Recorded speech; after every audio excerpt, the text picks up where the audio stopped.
So the next Mishnah is Yossi ben Yezer. Ish Tzurei, that says the Mishnah. Now, again, when you learn a Mishnah, by the way, I've never mentioned it. Mishnah is the Mishnah is the letters of Neshama. If you have anybody that you feel to dedicate the learning of the Mishnah to a specific Neshama, because Mishnah and Neshama is the same thing. So the Chachamim say when you learn, that's why they learn Mishnayos by after somebody passes away. It's because that Mishnah has the schus to elevate Neshamas. So if you say a name that you specifically want to say and dedicate it to, then that Neshama has an aliyah. Aliyah, what does an aliyah Neshama mean? Aliyah Neshama means that the goal is always to get closer to the Rebbeinu Shalom. The more you if you don't have any kedusha, that you can't stay in the same room. You can't just, it's not possible. The Rebbeinu Shalom is one per kedusha. To get closer to Rebbeinu Shalom, you have to be honest yourself. You have to make yourself more holy, and hopefully you reach a state where again as much as your neshama can handle. Now, in aliyas neshama, it means that neshama that's up in Shemayim gets elevated slightly closer to the Rebbeinu Shalom. That's an aliyah. Aliyah means going upwards. So when the Gemara says that a person over here in this earth is considered a hoylach. He has an opportunity to go up and down. He can do good things, bad things, and his neshama gets affected by whatever he does. Once he's up there, he's in a status of level. He cannot do anything. The only way he can actually ever get any bit higher in the status up in Shemayim is if somebody does something in his or her name. And that's why when we say a person should make talmidim or children, that every time you teach somebody something, first of all, every time the person does a mitzvah, he get and even if he doesn't dedicate it to that neshama, but because he learned to do the mitzvah because of the person that's up in Shemayim, the person up in Shemayim continuously gets schar for that. That's one way, and that's a very good way, is to do things that teach other people, and people should maybe follow whatever they do because they got taught. The parent teaches a child, so that child, anytime he behaves in that manner that the parents taught them, the neshama gets elevated. But one of the main ways of doing it is, like we said, is neshama. So now let's go back to the Mishnah. Yossi ben Yezer. Yossi ben Yezer is Tzreida. He lived in Tzreida. Tzreida is a place in Eretz Yisrael. And just one more thing. The Zugim, as I was saying, there was a pair. One of them was the Rosh Hashiva, and the other one was the Nasi. The first one was the Nasi, and then the second one we'll see is the Rosh Hashiva. The Nasi is like the king, and he was the person that delegated all the rules to the Klal Yisrael. And Rosh Hashiva was on a Saturday Shiva, and he learned Torah, and from there came the halachas. And both of them were actually Gedolim in Torah, obviously. So Yossi ben Yezer is Tzreida, Yossi ben Yochanan is Yerushalayim Kiblu Mehem. Those two were the Zugais, and they were Makabel from the previous generation. So what does Yossi ben Yezer say? Yossi ben Yezer is Tzreida. First, he says, your house should be like a base vad. Base vad is like a meeting place. It's a meeting place for chachamim. And what is that? What is he saying by that? He's saying that you, first of all, when you have a house that is proper, that is something that you have the ability to call in any person who is a tzaddik or rebbe or anybody that you respect in Torah. And if he walks through the doors of your house, and that person will find himself comfortable in the surroundings of whatever is in the house and what's going on in the house, then you're doing the right thing. When it says that we should make our house into a migdash ma'at, the Torah says, when we say it all the time by Sheva Brachos, that pasuk is always said, we should make a house that shachanti b'soich, that the Rebbeinu Shalom Shechina should be comfortable in there. And certainly we, because again, not in that level to think of Shechina, so to speak, so we think of our Rebbe. If our Rebbe, our teacher, walks into my house, would he be proud of the house that I have? If he is, then the place that you set up is the way it should go. And that's one of the ways of teaching that pasuk, that Mishnah. The Mishnah says in Pashut Pshat, regular Pshat means he basically based. You should invite chachamim to your house. Let them come into your house. Let the children see a chacham in your house, so they'll be able to learn and they'll realize that every time you interact with the with your life is, and that's the way you should set up your house. Be in that. I don't remember the name, but I remember I think the last name was Frank. Somebody in Europe. He was Frank is the last name. He was. It was raining. He had invited a Rebbe to come into the house, and it was pouring. It was pouring, and so the Rebbe didn't want to come in. He was a wealthy person, and he was collecting for yeshiva. And he was always, every year he used to give. So the Rebbe comes up to the house, and it was muddy in Europe. There were no streets like we have here, and everything was muddy. And just from the carriage to the house would have been a major mess to bring it into the house. So the Rebbe told the driver, please come in from the back door. And so we don't want to go to the kitchen.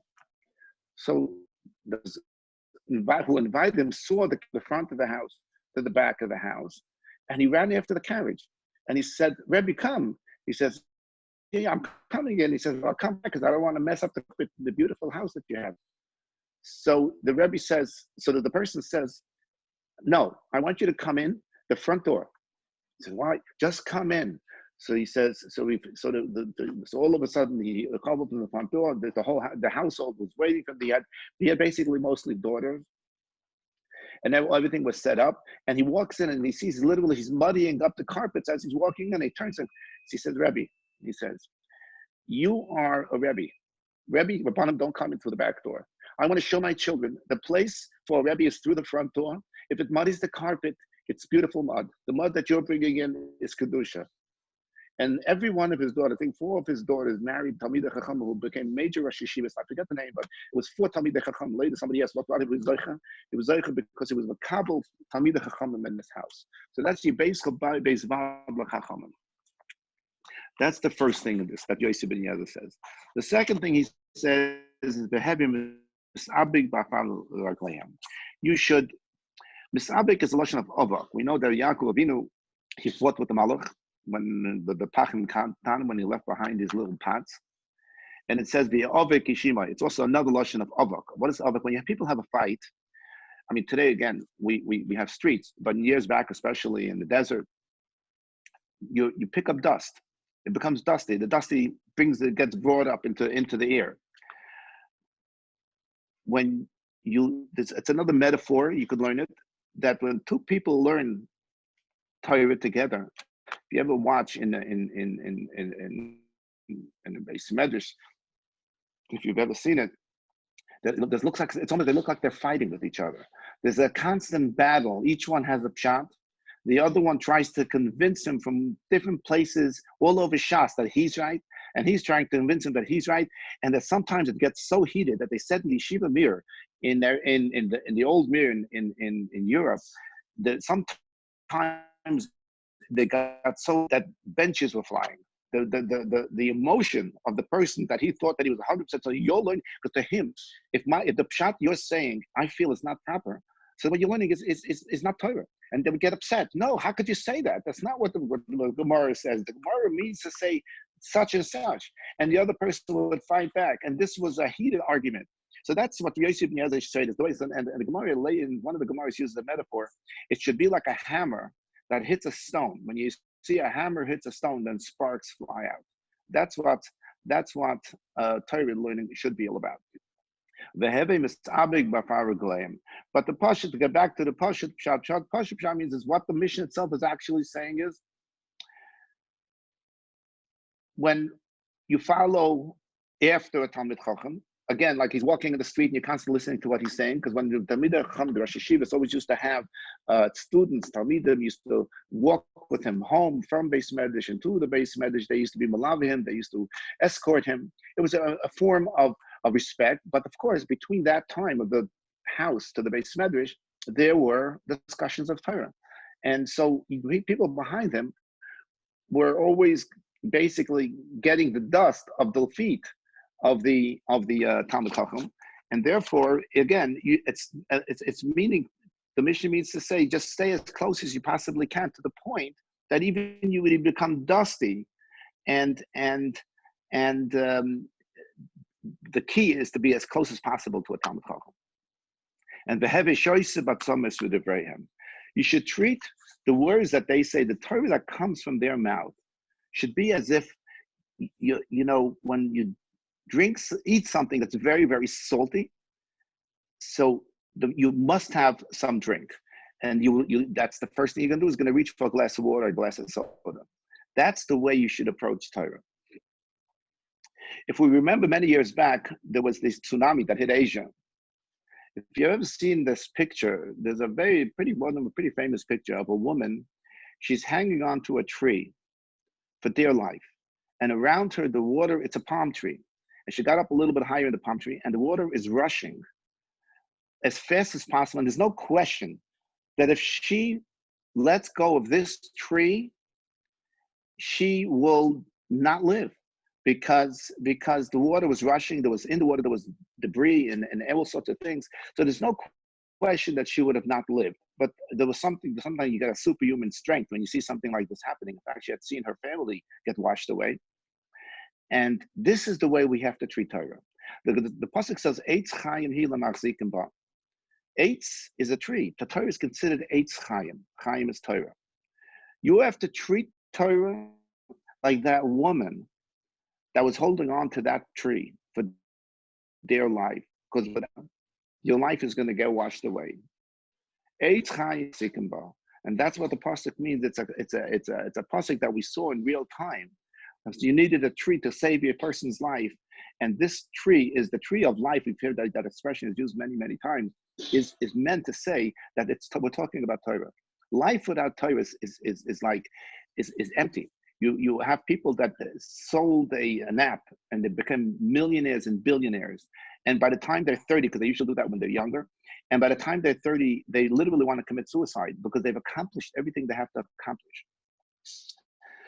There was an elderly home, and I think it's the Eichel of in Bnei Brak, that was very is a population, older people that retirement home, and there was a fellow, there was a Talmud. He knew his Rebbe was in that nursing home, so he went there. When he went to Eretz Yisrael, he said he decided to go visit him. So as he enters the nursing home, he sees there's like typically in the sunny weather outside in front of the nursing home, there were 60 chairs out there, and the elderly people sitting there and relaxing and sunning themselves. And this was about 11 o'clock in the morning.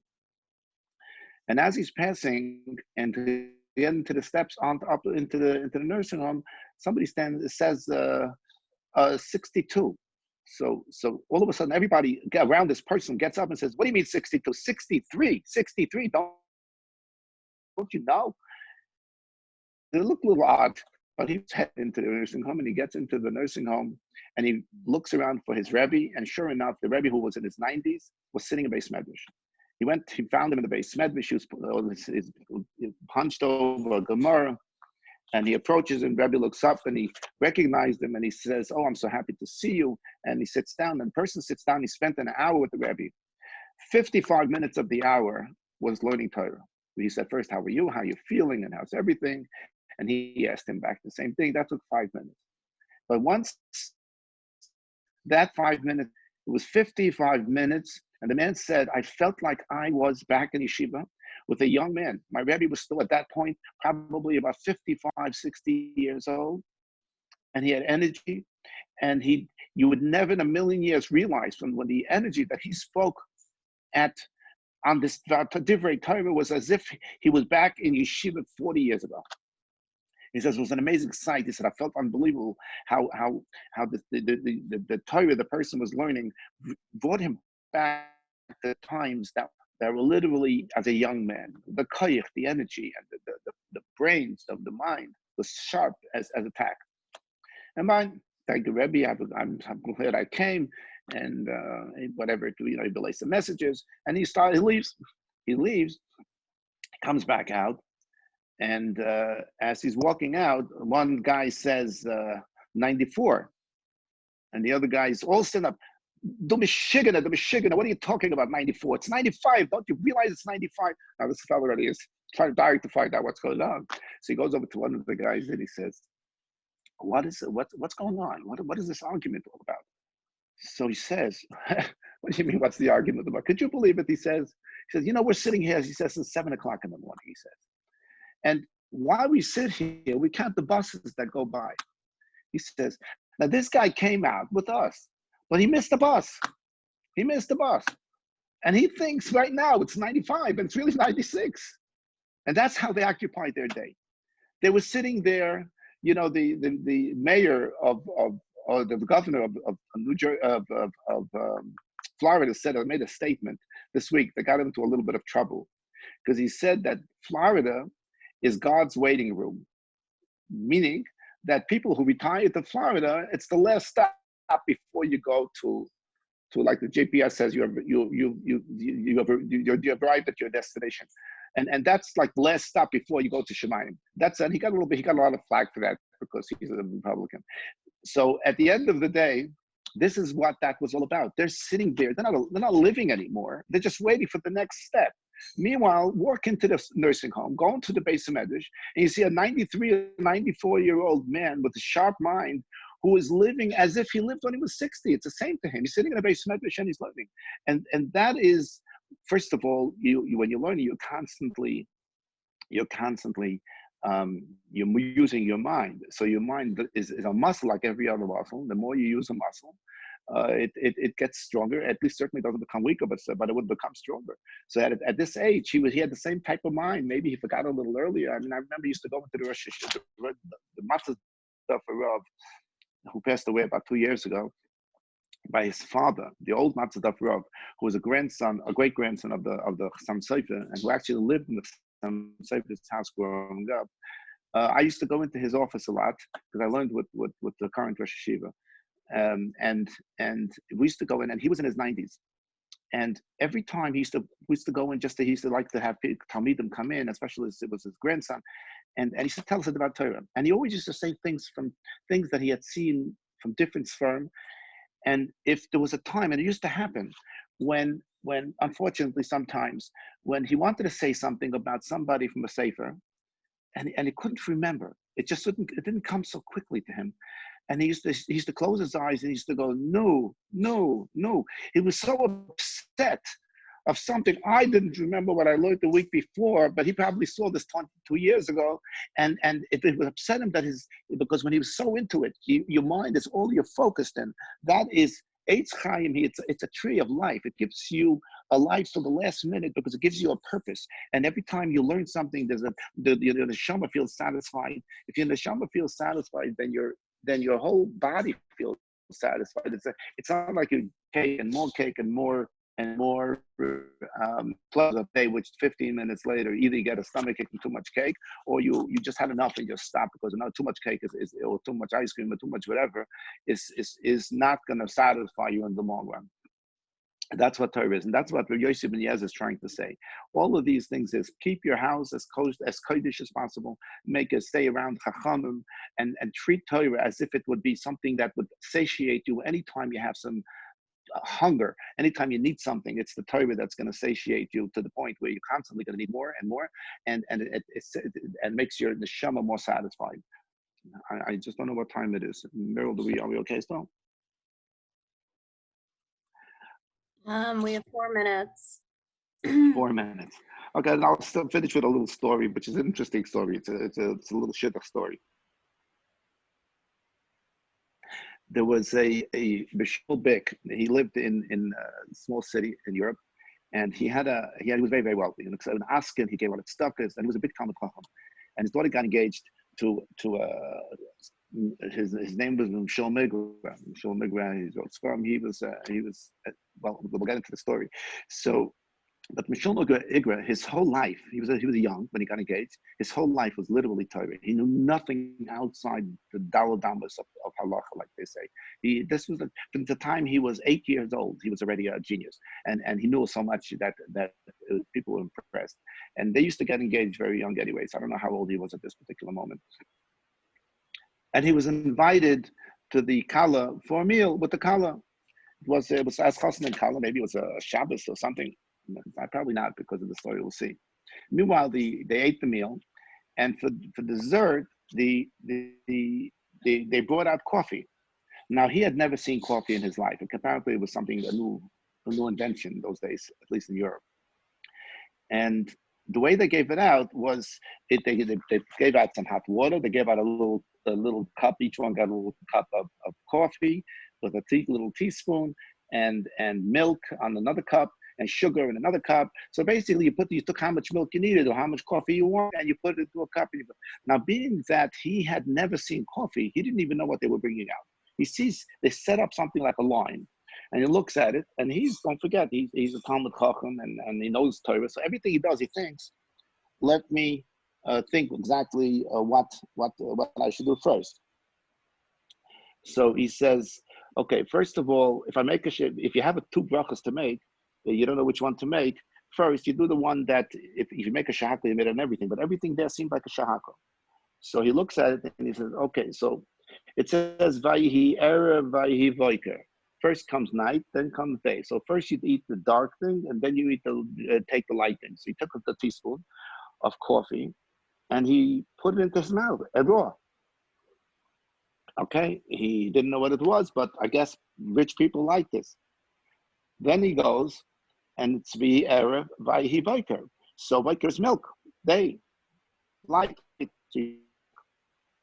And then he takes the sugar, he takes the hot water to wash everything. The Kala looked and she was horrified. She said, what kind of an uncouth person am I bringing into my house? Can I live with a man like that?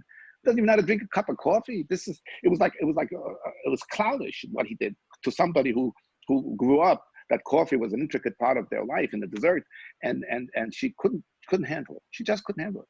So she decided, she walks into the kitchen, she starts crying to the mother. She says, I don't want him. I can't live with him. How could I marry somebody who doesn't even know how to drink coffee? Did you see what he just did? And the mother agrees.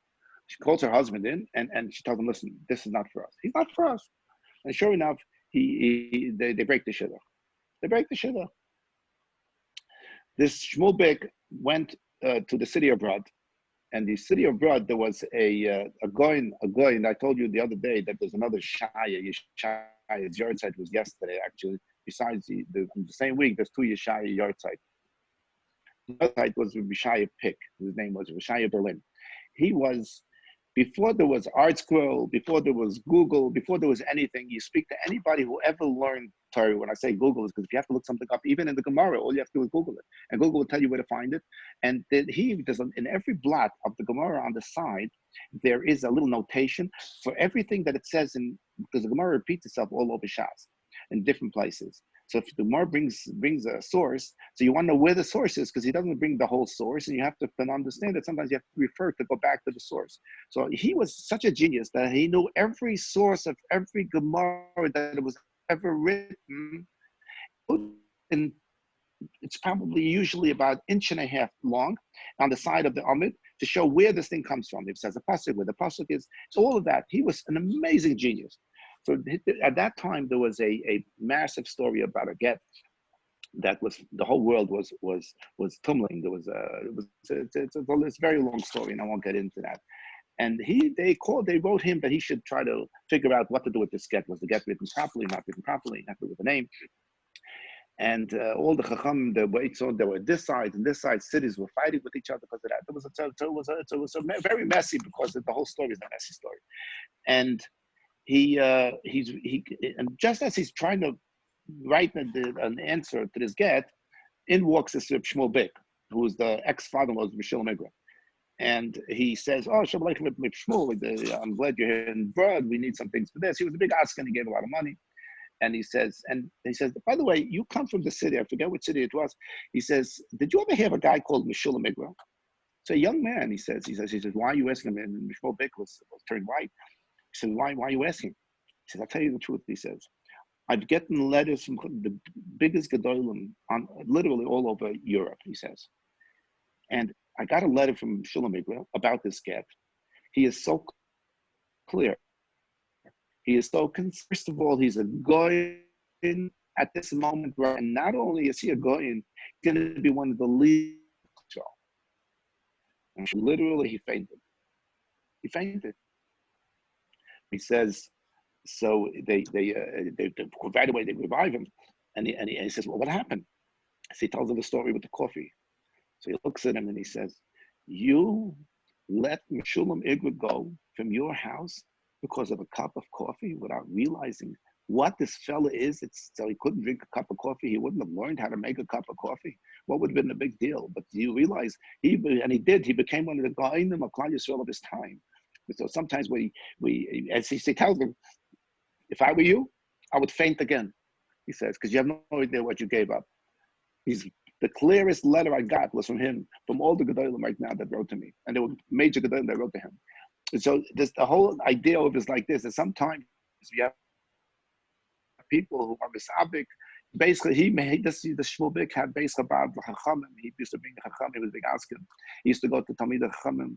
But sometimes you have to sometimes look past certain things you have to want such a guy that wants to sit and learn all this time. But at the end of the day, it's another lesson to this is sometimes you find things that are minor things and they become major when you have to look at the big picture. The Mishneh should help, that the Neshama should have an Aliyah. We should have a wonderful Shabbos, and they say Achrei Mois Kedoshim is this week. Is the two parshas together. We just finished Sazria Mitzorah. The people who are Sazria Mitzorah, they got punished. But Achrei Mois, after when they pass away, it's Kedoshim. When they make a hesped, they all of a sudden make it into a Kedoshim. A Kodesh should be so. So the best thing is to do the right thing as we are here right now. So when we reach up in Shemayim, everything should put us in the right place. We should be Zoichen to the Refuas and Yeshuas and to the Gula. Have a good Shabbos. Amen. Thank you. Amen.